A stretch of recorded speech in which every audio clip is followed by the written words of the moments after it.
Il 51enne guardia giurata Massimo Pestrini uccide con 10 colpi di pistola alla schiena il fratello Lino e la cognata Rosanna nell'azienda agricola di famiglia. Duplice omicidio sconvolge paese, l'assassino arrestato subito dai carabinieri. È stato lo stesso Pestrini a confessare il duplice delitto ai militari, li ha uccisi mentre stavano pranzando in casa. Il movente da ricercare in pesanti dissidi familiari, i vicini sconvolti dalla raffica mortale. Nel pomeriggio a Basalghelli i funerali di Giuseppe Silvestrini, il 53enne che ha ferito la sua avvocatessa aggredendo nello studio per poi togliersi la vita. Il parroco dice riflessione e compassione per lui. Morte nel cantiere, 6 rinviati a giudizio per la tragica fine di Mattia Battistetti. Le parole dei familiari al fuori dal tribunale, un primo passo verso la giustizia. A Venezia la manifestazione del sindacato giornalisti per denunciare i continui attacchi alla libertà di informazione, preoccupazione per la formulazione del reato di stalking a mezzo stampa nel caso Bramezza. Non vorremmo, dicono, fosse un modo per dirci di stare zitti. Drammatico incidente a San Biagio di Callalto, 35enne in bicicletta travolto da una bisarca sulla Postumia, l'anziano grave in rianimazione, traffico bloccato. Mattinata difficile per la viabilità anche a Solana, una grossa tubatura di irrigazione è scoppiata bloccando il traffico lungo la strada per Crespignaga e le ville venete. 23 nuovi carabinieri in servizio nelle prossime ore nella Marca, consistente rinforzo per la sicurezza con l'arrivo dei militari neopromossi al corso, tra loro 6 donne. Appuntamento 17 giugno per il Treviso Pride 2023 che lancia la stesura di una carta di intenti da estendere a tutte le istituzioni provinciali. Obiettivo riconoscere le misure minime essenziali per le persone LGBTE. Telespettatori di Antenna 3, buonasera e ben ritrovati. Il telegiornale di Treviso è dunque inevitabilmente in primo piano la cronaca del duplice omicidio di paese che ha sconvolto evidentemente la comunità. Allora, come abbiamo fatto nel telegiornale del Veneto, torniamo a collegarci con Daniela Sizzia e Nicoletta Rizzetto proprio sul luogo del duplice omicidio per trarre dunque un bilancio di questa giornata davvero incredibile per paese. Daniela.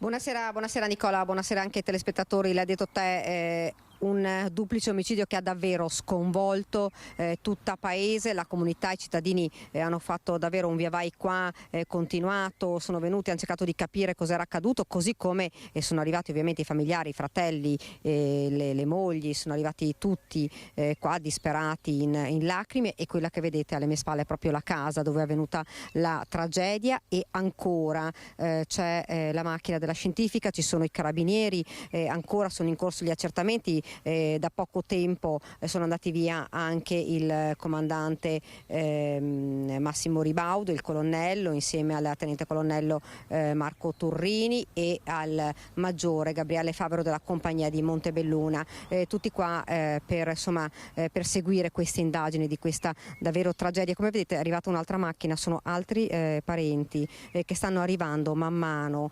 davvero con le lacrime.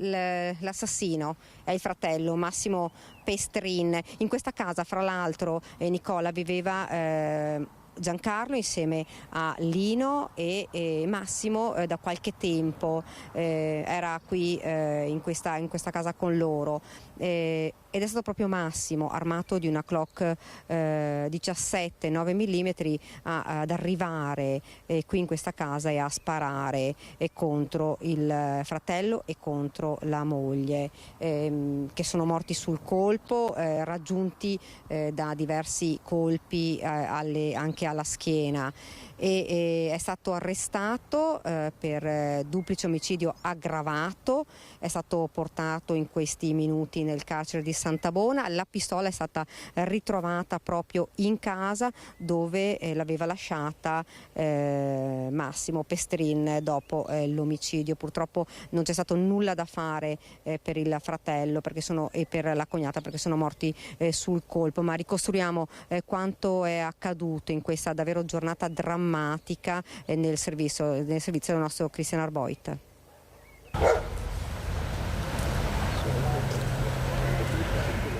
I colpi, una decina, sono stati esplosi poco dopo le 13, una raffica che si è rivelata mortale per moglie e marito, Rossana Trento, 56 anni, e Lino Pestrin, 63. A ucciderli il fratello di quest'ultimo, Massimo Pestrin, 51 anni, da pochi giorni metronotte, dopo anni trascorsi nel settore della rappresentanza farmaceutica. Il massacro, con la pistola regolarmente detenuta all'interno dell'azienda agricola di famiglia, è portata avanti da generazioni, ora nelle mani di Lino e di un altro fratello, Giancarlo, Giancarlo. Moglie e marito sono stati aggrediti mentre stavano pranzando nel cucinino, proiettili inesplosi sono stati trovati anche nel cortile. I primi rilievi non lasciano spazio a troppi interrogativi. Diciamo nella parte alta del busto, poi il medico legale sta ancora lavorando, i rilievi sono ancora in corso, quindi insomma non possiamo essere, sicuramente sono più dentro casa, sì, erano al tavolo, presumibilmente stavano mangiando, si stavano attingendo. Questo non lo possiamo sapere, sicuramente le due vittime erano sedute al tavolo. Gli spari scuotono la normalità solo apparente di un primo pomeriggio come altri in via Monsignor Breda, sul confine tra Paese e Quinto di Treviso. Sarebbe stato lo stesso Massimo ad allertare i carabinieri, confessando il duplice delitto subito dopo. Anche lui inizialmente si è assunto la responsabilità del fatto, sono cose che poi, come stavamo precedentemente dicendo, vanno verificate, ci sono accertamenti istruttori, il quadro porta a questo. L'allarme è stato dato sia dalla persona che ci sono giunte altre comunicazioni che stiamo verificando, sentendo le persone che hanno udito i colpi d'arma da fuoco. Sembra comunque che Massimo si fosse trasferito da poco nella casa di famiglia, poche settimane forse per avvicinarsi al nuovo lavoro. Doveva essere una sorta di punto d'appoggio, forse è stato il detonatore di vecchi e mai sopiti dissidi familiari. Questa è la pista seguita dagli inquirenti. Quella più credibile al momento è questa, ma è in corso di valutazione, ma sembrerebbe questo il percorso, è il movente. Per tutto il pomeriggio sul luogo del massacro conoscenti ma soprattutto familiari, quella Pestrin è una famiglia numerosa, 6 tra fratelli e sorelle, tutti increduli di fronte al dramma.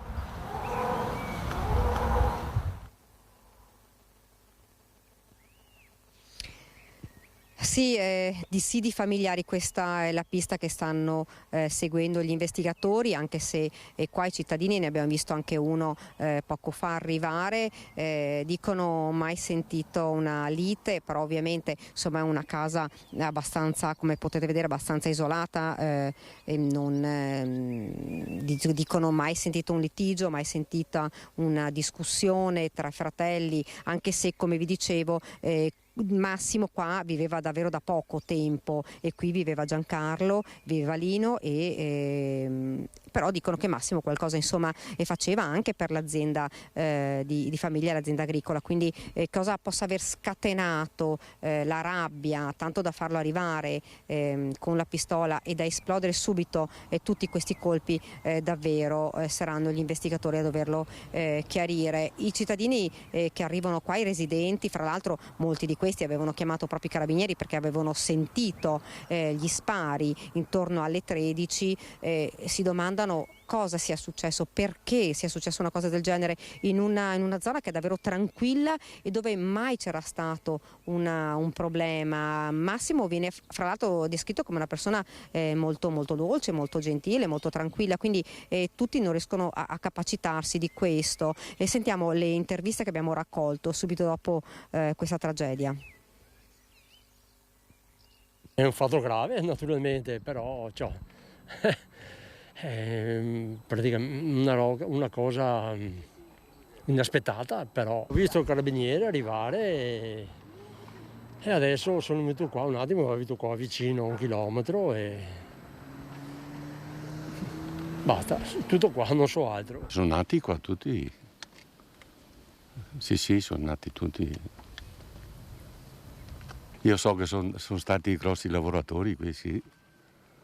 Sempre lavorato alla terra, mucche, sempre tanto. Una famiglia di lavoratori, quella dei Pestrin, conosciuta da tutti in questa zona tra Paese e Quinto di Treviso. La loro azienda si occupava principalmente di allevamento di mucche. 4 fratelli e 2 sorelle, oltre a Massimo, omicida reo confesso di Lino, anche Walter, Lucia, Agnese e Giancarlo. Lino e la moglie Rossana non avevano figli, 2 invece ne ha Massimo, che raccontano alcuni vicini di casa si era separato da qualche mese. Chi accetta di parlare racconta di relazioni normali, almeno all'apparenza. Come gente era buona, quando non ho mai trovato a dire niente.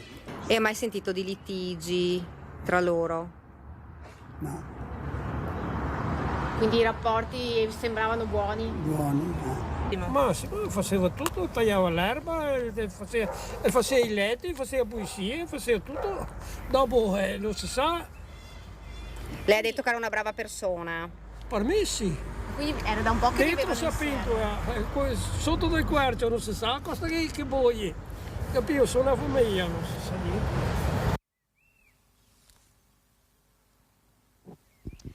Sì, come ha detto insomma, questo residente, che fra l'altro abitava proprio vicino alla famiglia, adesso si è spostato da qualche tempo, ma ha abitato proprio vicino a loro fino a poco tempo fa, nessuno può sapere cosa accade all'interno delle mura familiari.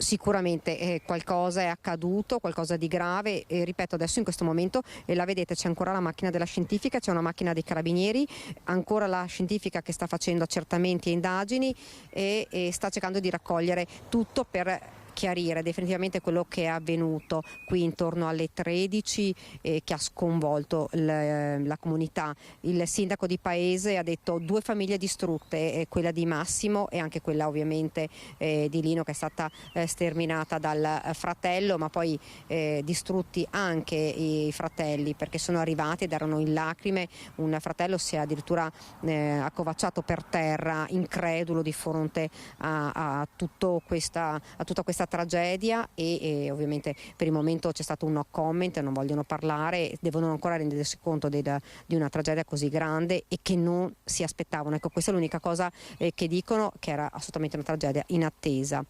Nicola, qui da paese è tutto, ti restituisco la linea. Grazie davvero a Daniela Sizia insieme a Nicoletta Rizzetto, ovviamente anche a Christian Arboit, che hanno appunto seguito questa vicenda, che la seguiranno anche nelle prossime ore, ovviamente, per aggiornarvi su questa tragedia. Restiamo in ambito invece di tribunale, anzi ci spostiamo in ambito di cronaca giudiziaria per parlare di un'altra tragedia, una tragedia che abbiamo raccontato tante volte perché è rimasta davvero impressa nella memoria, la tragedia di Mattia Battistetti. Parliamo di infortuni sul lavoro, a 23 anni appena la terribile morte nel cantiere. Oggi una svolta importante con la richiesta di rinvio a giudizio per 6 persone. Tutti rinviati a giudizio. Tutti rinviati a giudizio, e quello che è abbastanza straordinario è che abbiamo avuto un'udienza in una data molto prossima, perché a luglio comincia il dibattimento ed è una data che per questo tribunale segna una forte attenzione. Evidentemente c'è una sensibilità particolare per quello che è accaduto. Terza udienza preliminare in Camera di Consiglio a porte chiuse questa mattina in tribunale a Treviso per la morte di Mattia Battistetti, il 23enne che ha perso la vita nell'aprile 2021 travolto da un carico staccatosi da una gru in un cantiere a Montebelluna. 6 i rinviati a giudizio. Il rinvio a giudizio di tutti gli imputati, poi sapete ancora, siamo in attesa anche gli esiti dell'opposizione all'archiviazione su altri 3 soggetti sui quali abbiamo appunto fatto opposizione all'archiviazione. La prima decisione di oggi è stata la reiezione dell'incidente probatorio, perché non aveva, secondo noi, ad oggetto questioni tecniche sulle quali la perizia è esaustiva e quindi non c'era nessuna necessità di rifare. Il 3 luglio la prima udienza in aula. Dopo la decisione del giudice c'è stato l'abbraccio liberatorio tra la sorella di Mattia, Anna, e mamma Monica. Peggio di quella volta che ho partorito Mattia stamattina. È stata durissima, però siamo contenti. Avevamo fiducia nel giudice, avevamo fiducia nel pubblico ministero e la nostra fiducia è stata ricompensata. Ci sono 6 rinviati a giudizio, il 3 luglio avremo la prossima udienza, saremo qua di nuovo, però ringraziamo veramente che sia stata fatta giustizia, insomma, che si inizi a fare giustizia a Mattia, quello che noi avevamo sempre chiesto. È un primo passo importante. Sicuramente sì. Soprattutto anche il discorso dell'incidente probatorio che ci allungava ulteriormente, e quando si allungano le cose si va in dimenticatoio, e dopo anche il fatto di essere tutti 6 rinviati a giudizio è stata una conquista, insomma, anche se è il primo passo. L'udienza si è aperta con il giudice che ha respinto la richiesta dei legali difensori di disporre una nuova perizia. Un'altra vicenda terribile che avevamo raccontato in questi giorni è quella del 53enne infermiere di Mansuè che ha coltellato la sua avvocatessa nel suo studio a Oderzo. La donna si è salvata, come sappiamo poi l'uomo si è tolto la vita. Nel pomeriggio a Basalghelle i funerali.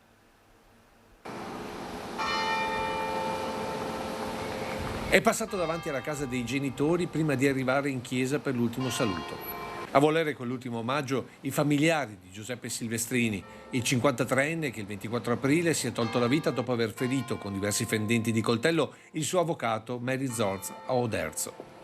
E oggi pomeriggio nella chiesa di Baselghelle c'era chi l'ha conosciuto nella vita e nel lavoro all'Oras di Motta. Chiesa gremita ma interdetta a telecamere e fotografi. Ad accogliere la salma il parroco Don Ugo Cettolin, che nell'omelia ha chiesto con voce che tradiva l'emozione compassione e riflessione per il gesto estremo quanto disperato nella solitudine di Giuseppe. Molti lo avete conosciuto. Abbiamo accolto con tanta amarezza la notizia della fine della sua vita, improvvisa, drammatica. Certo, nessuno si aspettava questa decisione, ma nello stesso tempo sappiamo come dobbiamo accogliere la realtà e affrontarla come meglio possiamo. Poi l'invocazione letta dal fratello Renato per Giuseppe e i genitori che ha accudito per molto tempo, Gemma e Giacomo. Dona loro il riposo eterno e la tua pace, aiuta anche noi a continuare la nostra vita con la protezione della Vergine Maria e la collaborazione delle persone buone che ci sono vicine. Ti preghiamo.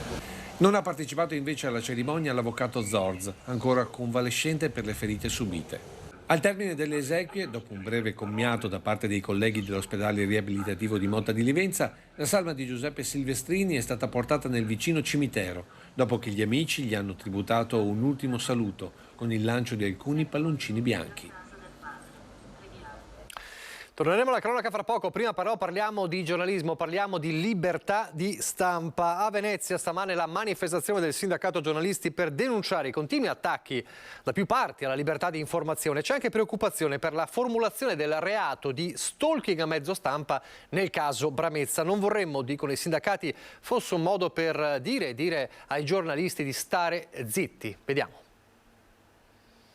Il sindacato dei giornalisti teme per la libertà di informazione. Ecco allora il flash mob di Venezia sul ponte di Rialto per denunciare conferenze stampa senza domande, il fastidio per le inchieste giornalistiche, i tanti giornalisti in prigione nel mondo. Siamo qui per ricordare che quando si spara o si aggredisce un giornalista si spara alla libertà di informazione e a rischio il diritto di chi ci ascolta ad essere informato. Il sindacato dei giornalisti del Veneto è preoccupato per la formulazione del reato di stalking a mezzo stampa da parte della Procura di Vicenza nell'ambito dell'indagine su una serie di servizi delle nostre redazioni riguardanti il funzionamento dell'ULSS 7 e il suo direttore Carlo Bramezza. Uno degli ultimi, ad esempio, è quello della Procura di Vicenza che contesta uno stalking a mezzo stampa. Penso sia una delle prime volte in Italia che si contesta questo tipo di reato. E il sindacato invita a tenere alta l'attenzione. Noi siamo fiduciosi nella magistratura, ma non vorremmo che fosse un'altra degli attacchi che vengono fatti per dire state zitti. Adesso pochi istanti di pubblicità, poi ritorneremo alla cronaca, un grave incidente a San Biagio di Callalta nel pomeriggio.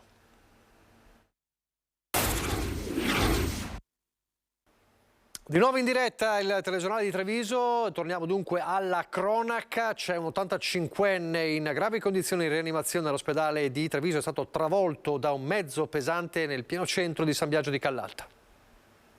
L'impatto tremendo poco dopo le 15, mentre un 85enne stava attraversando la strada sulle strisce pedonali, portando a mano la bici e un tosaerba che aveva con sé per portarlo ad aggiustare poco distante. A travolgerlo il conducente di una bisarca, che non è riuscito ad evitare l'impatto. L'anziano è stato sbalzato ad alcuni metri di distanza. Sul posto sono intervenuti tempestivamente i sanitari del SUEM, che dopo aver stabilizzato l'anziano lo hanno trasportato a Cafoncello. La prognosi resta riservata. Tutta la scena è stata ripresa dalle telecamere del comune, immagini che saranno al vaglio della polizia giudiziaria. Nel frattempo il traffico lungo la Postumi è andato in tilt. Tra i primi ad arrivare sul posto il primo cittadino Alberto Cappelletto, che fa un appello a prestare sempre attenzione. È una strada molto trafficata, abbiamo oltre 10.000 veicoli che transitano lungo questa regionale e quindi l'attenzione deve essere sempre massima. È stata una mattinata difficile per la viabilità anche per Asolo, una zona di Asolo in particolare, quando una grossa tubatura è scoppiata bloccando il traffico lungo la strada per Crespignaga e le Ville Venete. Questa voragine è lunga una decina di metri e quasi altrettanto profonda quello che rimane dallo scoppio di una grossa tubatura del Consorzio Piave questa mattina ai piedi di Asolo, lungo la strada che collega Casella a Crespignaga. La condotta passa sotto alla ciclabile che il Comune sta preparando in vista della presenza turistica estiva, quando verso le 8 uno scoppio ha investito personale e macchinari a lavoro senza però creare grossi danni a persone o cose, anche se le cause sono apparse subito accidentali. I lavori della pista ciclopedonale su questo tratto, quelli in profondità, sono stati finiti un anno fa, quindi sicuramente non c'entra la Benna. Del resto, ricorda il vice sindaco, già qualche anno fa una rottura pressoché identica era accaduta qualche decina di metri più in là e sempre per questa condotta che serve l'agricoltura della pianura tra Montebelluna e Castelfranco. Decine e decine di metri cubi d'acqua che si sono riversati in strada e sui campi limitrofi, fin quando l'attivazione di un chiusino a monte ha interrotto il flusso che qui passa con una pressione media di 4 atmosfere.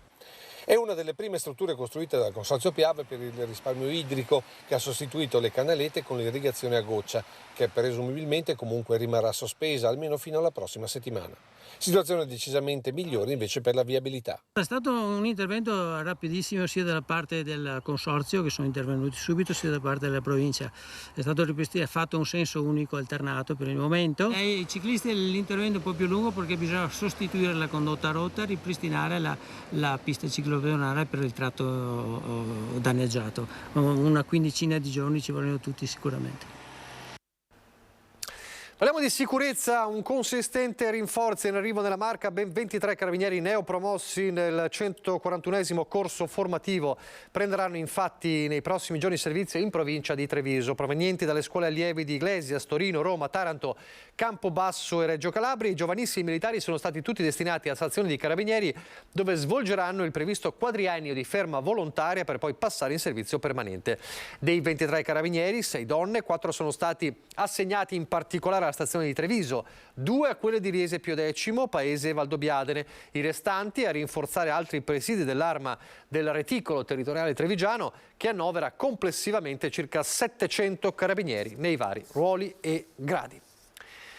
Adesso parliamo dell'azione di Andrea Zanoni e Stefano Pelloni, parliamo del Partito Democratico e torniamo dunque a Treviso, l'avevano promesso e l'hanno fatto, parliamo dell'ex discarica di via Orsenigo, è stato presentato ufficialmente l'esposto in procura, il dito è puntato sulle tempistiche di realizzazione dei lavori che mettono in pericolo la fauna locale. Abbiamo documentazioni, fotografie e siccome la legge è uguale per tutti, abbiamo voluto notiziare dei fatti il magistrato che poi deciderà come procedere. I lavori di bonifica e riqualificazione dell'ex discarica di via Orsenigo, dopo la segnalazione un mese fa ai carabinieri forestali, ora arriva in procura, con l'esposto presentato questa mattina dai Dem, Zanoni e Pelloni. Ad essere contestato non è l'intervento in sé, quanto le tempistiche per l'avvio del cantiere. Un intervento che difendiamo, però è un intervento che è stato approvato nell'autunno scorso, non capiamo la necessità di far partire le ruspe con il taglio del bosco a marzo, ad aprile, in piena stagione riproduttiva di nidificazione, quando si poteva serenamente aspettare fino a fine giugno almeno per permettere appunto alla fauna selvatica di nidificare in sicurezza. È stato fatto un intervento in pieno periodo riproduttivo della fauna selvatica in un'area rimboschita dove c'erano molte coppie di animali selvatici che nidificavano. La legge vieta la distruzione dei nidi, dei piccoli e delle uova e vieta di disturbare la fauna selvatica nelle aree protette. Noi avevamo chiesto almeno la sospensione dei lavori per 2 mesi, giusto per evitare la distruzione dei nidi e lasciare che la fauna selvatica, che è considerata patrimonio indisponibile dello Stato, riuscisse a riprodursi, evitando appunto la distruzione che invece c'è stata. Una vicenda che dal piano politico si è spostato su quello legale e che irrompe nella campagna elettorale a poco meno di 2 settimane dal voto. Abbiamo presentato un'interrogazione, ho presentato un'interrogazione in comune, Zanoni ha presentato un'interrogazione in Consiglio regionale e sul tema più di un mese fa non abbiamo ricevuto risposta, adesso proseguiamo.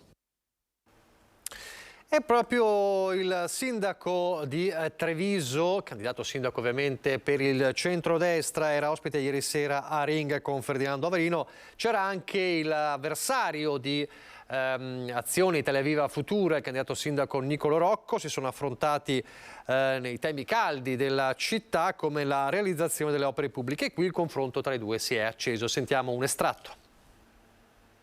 Significa che noi dobbiamo completare la viabilità secondaria e poi andare a fare delle piccole, insomma relativamente piccole opere, come le 2 rotonde strada Ovest e Corti, come la rotonda della Callalta, per cui lavorare anche sul... Sorrido perché sta leggendo il mio programma elettorale. Non dica questo, dai. No, perché voglio dire, il quarto lotto lo abbiamo appena sbloccato col ministro Salvini. La rotonda le abbiamo presentate l'altro giorno. Ma sono contento. Ma nessuno legge il programma di nessuno, sono opere che sono inserite nel piano degli interventi. Ora ho capito. Sono inserite, il tema è farle, però Mario, sono inserite da 30 anni queste opere. Ora ho capito perché hai preso una strada diversa rispetto al Partito Democratico, perché prima ti sentivi un animale in gabbia perché avevi delle idee totalmente diverse. Io ho sempre votato a favore di queste opere rispetto a quell'amministrazione che mi ha anticipato. Il problema è questo: queste opere sono inserite in tutti i piani da 30 anni. Allora io capisco. Il fatto è realizzarle, il tema è realizzarle. Noi siamo riusciti a portare avanti la progettazione esecutiva del quarto lotto della tangenziale. Hai migliorato quello che la tua parte politica non è riuscita a fare per 30 anni. Nemmeno la tua, però. In 5, ho capito. Però le battaglie di ostruzionismo ce le ricordiamo tutti, insomma, che non c'era convinzione. Addirittura la vostra forza politica, che oggi è quella che sostiene De Nardi, voleva eliminare l'aeroporto. La mia parte... Partito Democratico, che oggi sostiene De Nardi. Secondo me parte dell'ostruzionismo tu ce l'hai ancora in coalizione su certe questo lo vedremo. A proposito di Giorgio De Nardi, il candidato del centro-sinistra, ieri sera Santa Caterina era appunto Santa Caterina per il ritrovo dei sindaci di area progressista, prevalentemente civici, tra questi anche il trionfatore delle elezioni di Verona, Damiano Tommasi. Credo che solo una città in cui si partecipa al voto poi c'è una partecipazione anche alla gestione, alla vita di tutti i giorni della città, e questo è quello che mi auguro possa accadere anche a Treviso, e con Giorgio ci siamo conosciuti qualche mese fa e credo che la sua proposta abbia molto di simile a quella che è stata la mia, la prima avventura, un'avventura civica che vuole mettersi a disposizione della città. Credo che soprattutto nelle amministrative il tema sia amministrare la città, far sognare i giovani, far partecipare le persone, impegnarsi per la qualità della vita della propria città, e credo che questo sia figlio anche della credibilità delle persone che si propongono, delle liste che si coinvolgono e al di là insomma dei partiti. A meno di 2 settimane dal voto, Damiano Tommasi, sindaco di Verona, offre un assist a Giorgio De Nardi in occasione dell'incontro a Santa Caterina con i sindaci del fronte progressista del territorio veneto: Edoardo Gaffeo, Rovigo, Paolo Galeano, Preganziol, Rossella Cendron, Silea e Maria Rosa Barbazza di Cappellamaggiore. Il grande tema a sostegno del candidato De Nardi, lo schieramento di civici prestati alla politica. A me piace molto il modello dei sindaci civici, e questi sono prevalentemente i sindaci civici che hanno dimostrato come il fatto di non essere frutto di un'organizzazione politica, il sindaco ha una maggiore libertà di rappresentare tutta la cittadinanza, con ovviamente il sostegno adeguato dei partiti, perché svolgono un ruolo fondamentale, ma la figura civica piace molto. Partecipazione, concretezza, prospettive per i giovani, le parole chiave che guidano la squadra, come la definisce De Nardi, dei progressisti in Veneto. Le amministrative e i territori hanno bisogno di concretezza, di credibilità e di partecipazione. Sempre ieri sera a Treviso c'era anche il leader nazionale di Unione Popolare Luigi De Magistris, assieme ai rappresentanti della lista che, come sappiamo, supporta come candidato sindaco Maurizio Mestrinè del Movimento 5 Stelle. Tra i temi trattati da De Magistris, l'autonomia, la sanità e il PNRR. Sentiamo. Io sono e noi siamo per la sanità pubblica nazionale, con una ripresa del servizio sanitario nazionale. L'autonomia differenziata purtroppo peggiorerà ulteriormente. Questo è l'inganno. Io per esempio sono un autonomista convinto, molto più della Lega. Sono per l'autonomia dei popoli, per l'autodeterminazione, per l'autonomia dei sindaci, dei territori. L'autonomia differenziata, anche per l'esperienza di magistrato e di sindaco, dà tantissimo potere finanziario, economico, istituzionale, amministrativo ai vertici delle regioni. Quindi quel disastro che noi abbiamo visto finora, per esempio sulla sanità, peggiorerà, e in più si andrà sempre di più, con la scusa che la sanità pubblica non funziona perché non la fanno funzionare, la privatizzazione della sanità. Dalle ultime notizie, un pezzo dei soldi del PNRR, siccome non riescono a impiegarli, nonostante sono anni che ormai si sta pensando e lavorando, andranno alle imprese. Quindi ormai di transizione ecologica non parla più nessuno, di ricostruzione dei diritti negati non parla più nessuno, si sta vedendo dove mettere questi soldi, andare magari a finanziare qualche progetto come se fossero finanziamenti ordinari. Questo è un finanziamento che l'Italia non ha mai avuto nella sua storia, quindi noi dovevamo fare le cose eccezionali, non con tutto il rispetto, il campo di bocce, di padel, che per caso sono cose importanti, ma non per il PNRR. Uniamo il paese sui beni comuni, c'è un ambiente da difendere, difendiamolo. C'è il lavoro da difendere, difendiamolo. C'è l'acqua, la siccità, altrimenti sempre solite parole. E poi c'è l'emergenza climatica, che facciamo? Mettiamo 41 miliardi di euro all'anno per il fossile. E allora che ci lamentiamo a fare? Che non piove, che ci stanno inquinamenti. E nel Veneto l'inquinamento PFAS mi sembra che non sia una cosa che scopriamo adesso. Quindi l'Italia, questo, è bella, ma è anche unita nelle tragedie, nelle mafie, nell'inquinamento, in un capitalismo predatorio. Questo è il messaggio che noi diamo, che siamo piccoli, però i piccoli non vanno mai sottovalutati.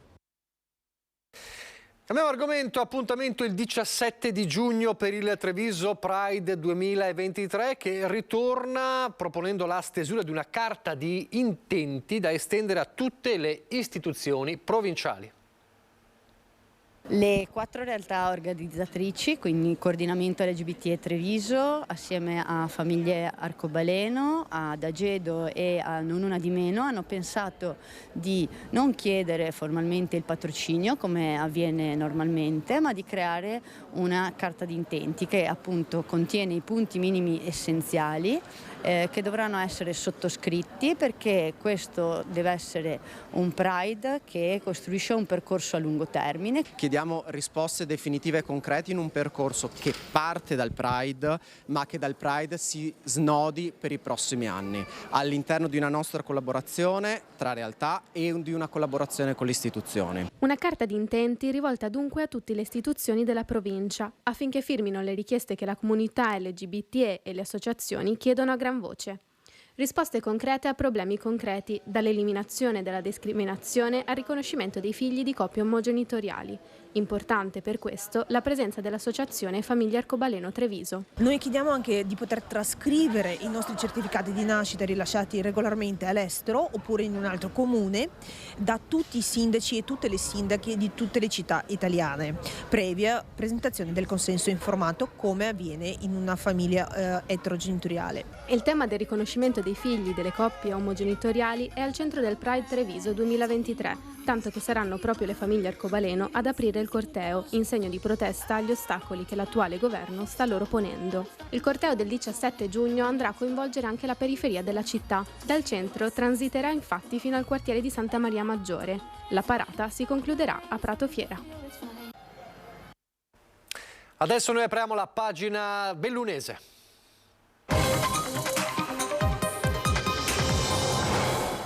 E restiamo proprio nel capoluogo, perché dal lunedì prossimo e prudenzialmente per 5 giorni potranno esserci disagi per gli utenti che utilizzano il parcheggio di Lambioi servito dalle scale mobili che sbucano nella centralissima Piazza Duomo. L'impianto, infatti l'unico del genere in Veneto, sarà sottoposto a un intervento di manutenzione straordinaria.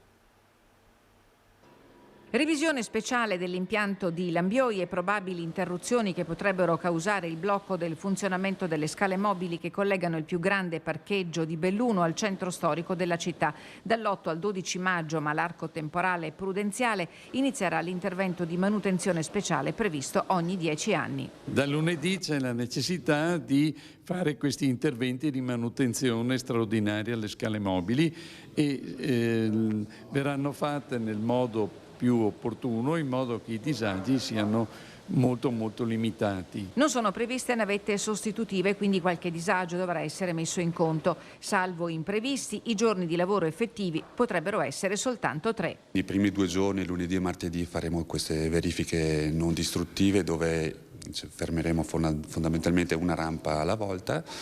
Sarà un po' più impegnativo, un po' più anche da stare attenti per quanto riguarda la sicurezza. Il mercoledì dovremo fare delle prove di carico dove potrebbero esserci delle fermiscala, delle coppie, quindi salita e discesa. 5 anni per le revisioni ordinarie, 10 per quelle straordinarie. Questi i tempi indicati per la manutenzione delle scale mobili di Lambioi, impianto unico nel suo genere in Veneto che rientra nella categoria degli impianti a fune e che ormai è giunto a fine vita. Nel 2028 le scale mobili compiranno 30 anni e dovranno essere sostituite. Ci vorranno circa 3-4 milioni di euro per il nuovo impianto, ma nel frattempo il Comune conta di poter usare l'avanzo libero di bilancio per sostituire le sbarre e le casse automatiche con sistemi tecnologicamente più moderni. Dobbiamo anticipare i tempi e cercare di far sì che questa amministrazione regionale capisca che l'impianto nostro è un impianto importante per la città, ma soprattutto per i turisti che vengono a visitarla. Abbiamo già parlato con Caner. È indispensabile avere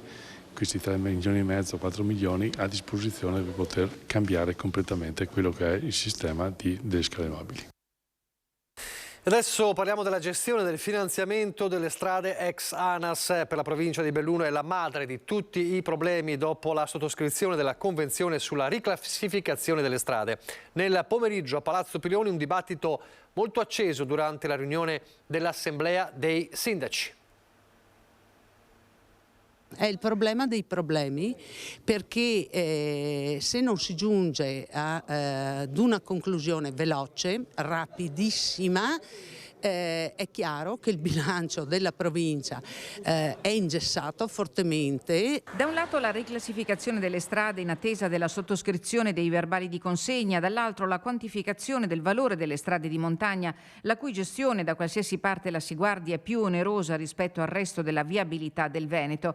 L'Assemblea dei Sindaci della provincia di Belluno ha affrontato il tema nel pomeriggio a Palazzo Piloni, ma i dubbi sono rimasti tutti. Questa è la partita che determina poi la sopravvivenza dell'ente, perché altrimenti noi ci ritroviamo come ente provincia a gestire l'ordinario. Non ci sono alternative, la Regione deve prendersi in carico quello che le spetta e questo vuol dire che poi si potranno gestire con una società che può essere Veneto Strade, quel che è, però innanzitutto ognuno si deve prendere in carico quello che è proprio, punto e basta. La provincia sono anni che ormai sta facendo di tutto per tenere in piedi la baracca. Riclassificare le strade senza avere una visione di dove arrivano le risorse poi per gestirle è un grosso problema. Soluzioni è difficile trovarne, sono curioso di capire poi nella riunione cosa emergerà, insomma, perché chiaramente c'è forte preoccupazione su cosa succederà, sulla qualità appunto delle strade, della gestione delle strade e delle manutenzioni. Il presidente Roberto Padrin ha fatto un excursus storico sulla vicenda delicata della gestione delle strade, per la cui manutenzione fino al 2010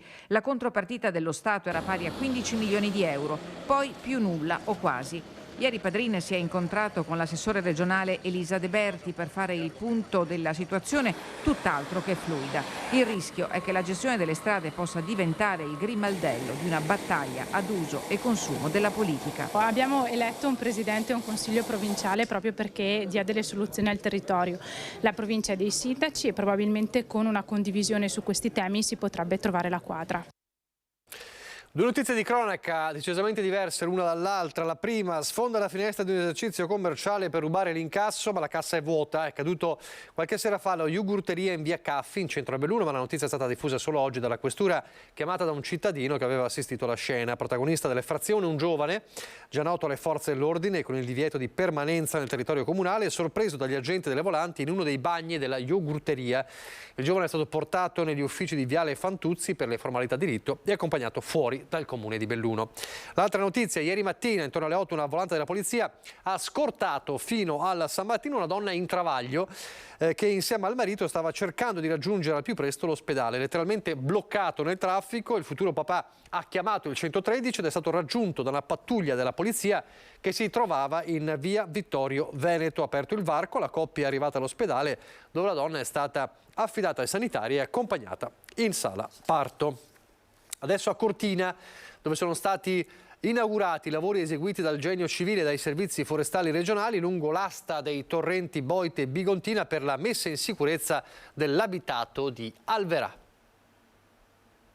Nel solo territorio del comune di Cortina d'Ampezzo abbiamo investito in questi ultimi 3 anni quasi 26 milioni di euro in vari cantieri, uno lo vediamo alle mie spalle. Quasi 26 milioni di euro per la sicurezza del territorio. La Regione Veneto ha investito prima e dopo la tempesta Vaia lungo l'asta dei torrenti Boite e Bigontina a Cortina d'Ampezzo.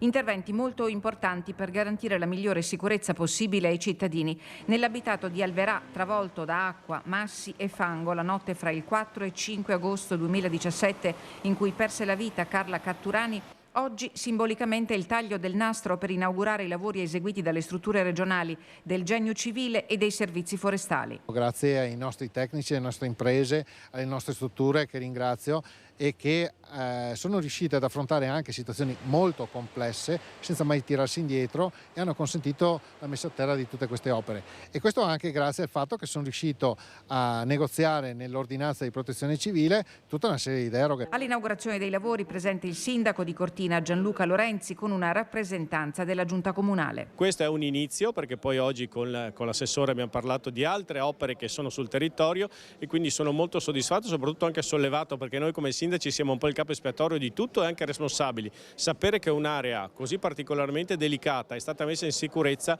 mi fa dormire un po' meglio. Gli interventi hanno riguardato opere di mitigazione, consolidamento degli alvei dei torrenti Boite e Bigontina, oltre alla manutenzione straordinaria delle opere di difesa e idraulica fra Ponte Chiesa e Ponte Corona. È tutto per questa edizione del nostro telegiornale, vi lascio al meteo, grazie per averci seguito e arrivederci.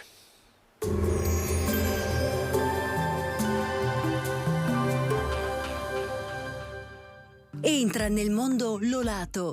Da oltre 40 anni un team di professionisti per migliorare la qualità della tua vita. Centro del piede con servizi di podologia, laboratorio per la produzione di plantari e calzature su misura.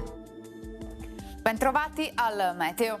Pressione atmosferica in aumento, il tempo si fa via via migliore sul nostro territorio. Il dettaglio di giovedì 4 maggio. Sul Veneto la giornata sarà contraddistinta da buone condizioni meteorologiche. Precipitazioni assenti, cielo da sereno a poco nuvoloso, a parte qualche addensamento in più nel corso del pomeriggio sulle zone montane. Temperature stazionarie e gradevoli, minime tra 8 e 11 gradi, massime invece tra i 20 e i 23 all'incirca. Ci spostiamo ora sul Friuli Venezia Giulia, dove sarà stabile con cielo in genere poco nuvoloso al mattino, maggiore nuvolosità sulla pianura. Venti di brezza sulla costa, temperature minime comprese tra 8 e 12 gradi, massime sui 20-22 gradi. Infine diamo uno sguardo alla situazione del Trentino Alto Adige, dove saranno possibili locali nubi basse al mattino, poi decisamente più soleggiato. Temperature minime intorno agli 11-12 gradi, massime sui 24 all'incirca. Dal meteo di Antenna 3 è tutto, arrivederci al prossimo aggiornamento.